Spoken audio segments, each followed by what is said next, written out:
자, 다음은 샥과 인플라메이션에 대한 이야기를 좀 해보겠어요.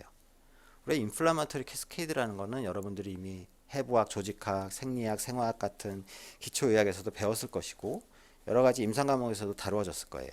인플라메이션이라는 것은 주로 감염이 일어났을 때, 균이 우리 몸에 들어왔을 때 우리 몸이 감염에 대응하는 면역 기전을 얘기하는 것이죠.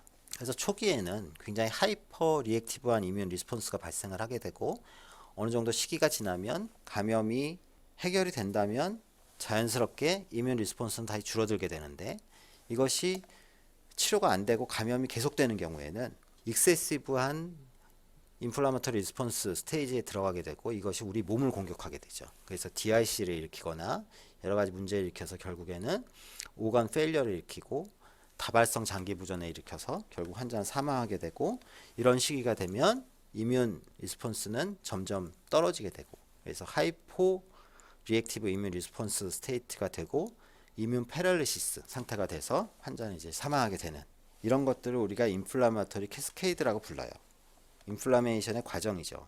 이런 인플라메이션은 그 인플라메이션을 계속 조장하는 방향으로 유도하는 물질들이 있고 또한 이 인플라메이션을 억제하는 브레이크를 잡는 그런 물질들이 있어요. 그래서 이 두 개가 잘 균형을 이루면서 초기에 균이 많을 때는 인플라메이션을 막 조장을 해서 이뮨 리스폰스를 크게 만들어서 균을 다 죽여버리고 확장된 인플라메이션, 면역 기전이 계속 남아있게 되면 우리 몸을 공격하기 때문에 이것을 억제시켜서 없애버리기 위해서 안티 인플라마토리 사이토카인들이 그 역할을 하게 되죠.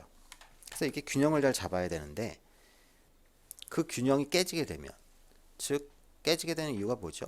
인플라메이션을 일으킨 원인 주로 이제 균이 될 텐데 그러한 균이 다 죽어버리지 않거나 우리 몸에서 계속 균의 양이 늘어나서 면역 기전을 계속 발동시켜야 되는 경우에는 결국에는 계속 지속적으로 프로 인플라마토리 사이토카인들이 양이 늘어나게 될 거예요. 그러면 종국에는 균을 죽이는 것뿐만이 아니고 우리 몸을 공격을 해서 결국에는 장기 부전을 일으키고 환자를 사망에 이르게 만들죠. 이 인플라마토리 캐스케이드를 여기서 얘기하는 이유는 인플라메이션을 일으키는 원인이 꼭 박테리아, 균이 아니고 여러 가지 원인들에 의해서 발생하는 샥일 수도 있다는 거예요. 샥이 일어나면 이런 인플라마토리 캐스케이드가 작동을 한다는 거죠. 사실은 균을 주기 위해서 만들어 놓은 면역 체계인데 샥이라는 것도 이 면역 체계를 활성화시킨다는 거예요. 그러니까 필요 없는 것인데 활성화시키는 거죠. 그래서 이런 샥이 빨리 해결이 되지 않으면 우리 몸은 우리 몸에 균이 너무 많이 들어왔구나 라고 생각을 하고 프로인플라마토리 사이토카인을 계속 만들어내면서 인플라메이션을 계속 지속하게 되고 그 양을 늘리게 되고 결국에는 사망에 이르게 하는 그런 일을 벌이게 된다는 거예요. 그런 것을 우리가 비시어스 사이클이라고 하죠. 인플라마토리 캐스케이드의 비시어스 사이클이라고 얘기해요. 우리가 이것은 샥의 초반에 얘기했던 샥은 초기에는 가역적이었다가 어느 정도 일정 시간이 지나면 비가역적이 돼서 되돌아갈 수 없는 강을 건넌다 라는 이야기하고 일맥상통한다고 할 수 있겠어요. 그러면 우리는 이 인플라메이션과 샥의 관계를 알았어요. 그럼 우리는 무엇을 하고 싶죠? 인플라메이션의 정도가 어느 정도 심한지를 알고 싶어요. 왜? 그게 심하면 심할수록 이 사람은 가역적인 샥에서 비가역적인 샥으로 진행했을 가능성이 더 높다는 얘기죠. 그래서 이것을 측정하기 위해서는 우리가 여기서 보이는 사이토카인들을 측정하는 것이 가장 쉬운 방법이겠죠. 그래서 프로인플라마토리 사이토카인이 얼마나 있냐, 안티인플라마토리 사이토카인이 우리 혈장 안에 얼마나 존재하느냐를 측정하고 싶지만 사실 이러한 수치들은 실험실에서는 측정을 하지만 실제 임상에서는 아직 사용화가 안 됐어요. 측정하는 기술도 어렵고 종류도 많고 돈도 많이 들고 하기 때문에 실질적으로 우리가 써먹을 수는 없는 것들이에요. 그래서 그것을 저런 혈액 검사가 아니고 임상적으로 판단을 해보자. 거기서 나온 것이 좀 전에 말씀드린 시스테믹 인플라마토리 리스폰스 신드롬 썰스라는 것이고 이 크라이테리아 4가지 중에 2개 이상이면 썰스가 있다라고 판단하는 것이고 이것은 우리 몸에서 인플라마토리 리스폰스가 발생하고 있다라는 것을 얘기하는 것이고 그 원인은 감염일 수도 있지만 샥을 일으키는 수많은 원인들 수도 있고 샥 자체일 수도 있고 어떤 샥을 일으키지 않더라도 어떤 독성 물질들 같은 것이 이거의 원인이 될 수 있다는 거죠. 즉 인플라메이션의 원인이 될 수 있는 것들이 이 썰스의 원인이 된다고 생각하면 되겠어요. 썰스가 진단이 되고 여기 진단은 크라이테리아는 여기 있죠. 2개 이상이면 진단이 되는 것이고요. 이 두 가지 중에 두 가지가 있고 그리고 감염이 도큐멘트 된다. 감염이 도큐멘트 된다는 것은 대개 배양 검사에서 균이 자랄 때 얘기하는 것이죠. 배양 검사에서 균이 자라고 환자가 서스 크라이테리아가 들어가면 이 환자는 우리가 sepsis라고 진단을 해요. 서스인데 그 원인이 감염이다 이런 거죠. 도큐멘트 되지 않으면 그거는 원인이 감염이 아니고 다른 거일 수도 있다 이런 생각을 할 수 있는 거예요. 그 중에서 우리는 샥에서 이 썰스를 써먹을 수 있다는 얘기고요.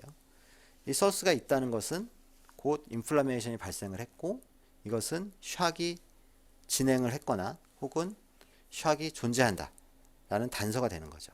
그걸 임상적으로 우리가 판단을 하는 것이고요. 자, 근데 이 수치들을 잘 보면 체온이 38도 이상, 36도 미만, 맥박수 90회 이상, 호흡수 20회 이상, 초과죠, 초과. 자, 이 잘 보면 자, 저런 수치들은 꼭 샥이 아니더라도 아주 쉽게 관찰할 수 있는 소견들이에요. 우리 병원에 오는 사람들 중에 이러한 소견들을 가지고 오는 사람들은 아주 많아요. 그럼 그 환자들이 다 샥이냐? 그렇게 판단하는 건 아니죠. 이건 지금 굉장히 센시티브한 크라이테리아라고 할 수 있어요. 이 얘기는 뭐냐? 샥이 있을 때 이러한 여기에 크라이테리아에 만족을 하면 대부분 다 우리가 샥이라는 거, 샥 환자들 중에 대부분을 이 크라이테리아 안에 넣을 수는 있지만 그 크라이테리아 안에 들어간 사람들 중에는 샥이 아닌 환자들이 훨씬 더 많다는 거예요. 그래서 민감하다고 얘기를 하는 거죠. 센시티브하다고 얘기하는 거죠. 우리가 통계에서 얘기하는 센시티비티가 높은 그런 검사인 거예요. 왜 그러면 이걸 이렇게 센시티브한 크라이테리아로 만들었냐? 그 이유는 샥이라는 것이 굉장히 위중한 상황이고 이것을 놓쳤을 경우에는 환자가 사망에 이르는 경우가 많기 때문에 우리가 일단 왕창 샥이라고 해놓고 검사를 통해서 샥인지 아닌지 좀 더 자세하게 들어가자라는 의미로서 이 썰스라는 걸 사용하면 되는 거죠. 자, 인플라메이션이 계속 지속이 되면 그리고 안티 인플라마터리 사이토카인들이 그 역할을 못하게 되는 상황, 즉 브레이크를 잡지 못하는 상황이 지속이 되게 되면 하이퍼 액티브한 인플라마토리 리스폰스가 우리 몸의 세포들을 공격하게 되죠. 그래서 장기들이 하나하나 망가지게 되고 망가지는 장기의 숫자가 늘어나게 되면 그걸 우리가 MODS, 멀티플 오간 디스펑션 신드롬 혹은 멀티플 오간 시스템 페일리어, MOSF라는 단어로 부르게 되죠. 그럼 이것도 우리가 어떤 진단 크라이테리아가 있어야 되겠죠. 그래서 6가지 크라이테리아예요. 소파스코에서 얘기했던 거는 같은 크라이테리아인데 내용은 조금씩 달라요. 그래서 이 중에 2개 이상이 24시간 이상 지속이 되면 진단이 된다는 거고 멀티플 오간 디스펑션 신드롬의 우리 임상적인 의미는 이미 비가역적인 상태로 많이 진행을 했을 것이고 사망에 굉장히 가까워져 있는 환자다. 예후가 굉장히 안 좋을 것이다. 라는 것을 우리가 예측을 할 수 있는 것이고 그걸 예측을 했다면 치료를 좀 더 빨리 적극적으로 과감하게 해야 된다. 라는 것을 이야기해 주는 것이죠. 멀티플 오간 디스펑션 신드롬의 크라이테리어는 화면을 멈춰놓고 자세히 한번 보세요. 굉장히 세밀하게 되어 있고 여기 보면 하나 이상 되어 있으면 이 크라이테리어 하나가 만족을 하는 거예요. 하나만 보면 순환의 부전, 카디오바스큘라 페일리어는 맥박수가 54회 미만, 민 아테리얼 프레셔가 49 미만, 수축기 혈압이 60 이하, 벤트리큘라 타키카디아나 벤트리큘라 피브릴레이션이 있는 경우, 실험 pH가 7.24 이하면서 PaCO2가 40 이하인 경우, 요 중에 하나만 들어가면 카디오바스큘라 페일리어 1점이 되는 거죠. 요게 24시간 지속이 되면 크라이테리아 하나가 만족을 하는 것이고 그게 2가지 이상이 되면 우리가 멀티플 오간 디스펑션 신드롬 MOSF라고 진단을 하는 것이죠. 자, 여기까지 우리는 샥의 일반적인 기본 개념에 대한 복습을 했었고요. 임상적으로 관찰할 수 있는 환자의 활력 징후나 흔하게 관찰할 수 있는 특징적인 임상 양상들에 대해서 이야기를 했고 여러 가지 혈액 검사들을 통해서 어떻게 샥을 진단하는지에 대한 공부를 했고 어떤 수치들이 샥을 진단하고 그 샥의 정도를 예측해서 환자의 예후를 판단할 수 있는가 라는 이야기까지 했어요. 자, 그럼 여기서부터는 주로 이제 혈액 검사를 외에 다른 검사들을 통해서 샥을 초기에 진단할 수 있는 방법들을 알아보겠어요. 자, 심전도 같은 경우에는 일단 가장 대표적인 것이 심근경색이죠. 심근경색 때문에 나타나는 심부전증, 심근경색 때문에 나타나는 심인성 샥, 이것은 우리가 심전도로 진단할 수 있겠고, 섬액성 부정맥인 경우 이것은 컴플리트 AV 블록이죠. 그래서 이런 경우에도 카디악 아웃풋이 떨어지면서 심인성 샥이 일어날 수 있고, 샥에서 우리가 가장 흔히 보이는 임상 심전도상 이상이라는 것은 저런 심인성 샥이 아니라면 여러 가지 종류의 타키카디아들이 관찰이 될 수가 있어요. 심박수가 빠르죠? 자, 이 위에 있는 것은 우리가 독극물 중독학에서 배울 텐데, 샥의 원인 중에 TCA 안티디프레선트를 먹었을 때 생기는 그런 심전도 소견이고, 물론 요거 하나로 진단하는 것은 아니고 약을 먹은 히스토리와 여러 가지 이제 뭐 혈액 검사 이런 것들로 같이 진단을 하겠죠. 네, 샥이 일어날 수가 있어요. 역시 심인성 샥이 일어날 수 있고요. 여기 밑에 보면 요거는 우리가 보면 뭐가 있는 거죠? 이것도 심근경색의 심전도네요. ST 디프레션이 광범위하게 나타나 있고, AV 아래 ST 엘리베이션이 있는 레프트 메인 코로너리 아테리의 오클루전을 의심하게 하는 그런 심전도 소견이에요. 그리고 또 우리가 유용하게 쓸 수 있는 검사법이 뭐가 있냐 하면 초음파가 있어요. 자, 샥 환자한테서 보이는 초음파의 어떤 소견들을 보여드리면, 자, 여기 첫 번째 여기 나와 있는 것은 어떤 소견인가요? 지금 여기가 심장이 뛰고 있고, 여기가 지금 간이에요. 간 사이로 지나가는, 여기 심장이 있고 간 사이로 지나가는, 여기 뭐죠? 까만 게? IVC죠. IVC. 자, IVC가 어떻게 되어 있어요? 콜랩스 돼 있죠. 쩍쩍 붙고 있죠. 지금 다이아메트가 굉장히 좁아져 있는 상태로 IVC가 좁아져 있다. 이게 무슨 얘기인가요? 심장으로 들어가는 프리로드가 부족하다는 얘기죠. 프리로드가 부족하다는 얘기는 볼륨이 부족하다는 얘기죠. 피를 많이 흘렸거나 혹은 탈수가 아주 심하거나 한 것을 우리가 초음파로 이렇게 확인을 할 수 있다는 거예요. 물론 요거 하나로 진단하는 게 아니고 환자의 여러 가지 임상 양상, 다른 소견들과 이런 것이 동반이 됐을 때, 아, 이 사람이 저혈량성 쇼크이구나, 하이포볼레믹 쇼크이구나 라는 것을 우리가 생각할 수 있다는 거죠. 자, 수액을 주고 나면 혈량이 부족해서 샥이 일어난 거기 때문에 수액을 주거나 수혈을 하고 나면 이렇게 IVC가 다시 통통하게 정상 크기를 되찾았죠. 그리고 환자의 바이탈이 좋아진다면, 아, 이 사람은 이걸로 치료가 된 거죠. 자, 이것을 우리가 이제 CT를 보면 CT에서도 이거 관찰할 수가 있어요. 환자 CT를 찍었더니 여기 IVC가 보이는 부분이 여기죠. IVC가 어디 있어요? 여기 있죠. 여기. 예. IVC가 납작해져 있죠. 컬랩스 돼 있다가 수액을 주고 나면 IVC가 여기 있죠. 통통해졌죠. 통통해졌어요. 초음파를 보는 것을 우리가 CT에서도 확인할 수 있는데, 실제로 CT를 찍어서 이렇게 확인하지 못하기 때문에 CT는 바로바로 찍지 못하죠. 그래서 대개 이렇게 IVC가 컬랩스되어 있는 소견을 볼 거고, 그 다음에 초음파로 확인을 하면서 이게 우리 치료에 얼마나 반응을 하고 있느냐, 샥이 얼마나 치료가 되고 있느냐, 이렇게 판단을 하면 되겠어요. 샥이 일어났을 때 우리가 심장은 어떻게 보상을 한다고 그랬죠? 아주 열심히 강하게 뛰죠. 빠르고 강하게 뛰어요. 이쪽을 보면 거의 정상적으로 뛰고 있는 심장의 모습이고요. 이쪽을 보면 심장이 굉장히 하이퍼 액티브하다는 것을 느낄 수 있죠. 굉장히 빠르고 강하게 뛰고 있고, 이게 샥의 보상 기전으로서 일어나고 있는 것일 수도 있고요. 여기 잘 보시면 이 LV 다이아메트를 보면 어때요? LV 다이아메트가 이거 정상 크기고, 여기 보면 굉장히 좁죠. 레프트 벤트리클의 볼륨이 적어요. 이 이유는 너무 열심히 빨리 짜내고 있어서 필링이 잘 안 되는 걸 수도 있고, 볼륨 자체가 부족한 걸 수도 있어요. 샥의 원인이. 그래서 저런 게 보일 때는 이게 단순히 보상 기전 때문에 저런 것이냐, 아니면 볼륨이 부족한 저혈량성 쇼크 상태냐 라는 것을 우리가 에코로 판단하는 데 도움이 될 수 있겠어요. 자, 우리가 카디오제닉 샥이 아니고 옵스트럭티브 샥에서 볼 수 있는 옵스트럭티브 샥의 대표적인 원인인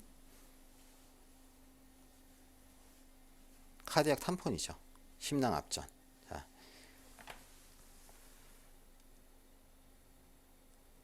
심낭에 핀지 물인지 뭔가 차 있고, 여기 보면 RV가, 여기 RV죠. 여기 LV고, RV가 눌리는 소견이 보이죠. RV가 눌렸죠. 그런 소견이 보일 때 우리가 심낭 압전이라고 진단을 해요. 자, 이쪽 부분은 뭔가요? 자, 이것은 샥이 일어났을 때 D-쉐입이 보인다는 거예요. D-쉐입. 언제 보이는 소견이죠? D. D자죠. D자. D. 그렇죠? 저것은 라이트 벤트리클의 압력이 높아서 심장 확장기에 septum이 오른쪽에서 왼쪽으로 밀리는 거예요. 원래는 심장이 확장기에는 심장이 어떻게 되죠? 심장은 동그랗죠. 이거는 지금 파라스터널 쇼덱시스로 잘랐기 때문에 심장이 동그랗게 보여야 되는데 동그랗게 보이질 않고 septum이 밀렸어요. 원래는 septum이 이런 식으로 보여요. 동그랗게. 근데 지금 여기가 우심실인데 우심실에서 좌심실 쪽으로 septum을 밀고 있죠. 이렇게 밀고 있어서 생기는 게 D-쉐입 소견이고요. 다시 한번 보면 계속 D가 아니고 확장할 때 밀리죠. 확장할 때 밀려요.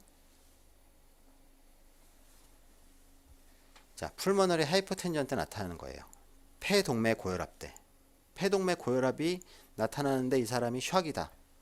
그것이 급성으로 나타난 소견이다. 라고 생각하면 그 원인은 뭐가 되는 거죠? 거의 백발백중 폐색전증이 되는 거죠.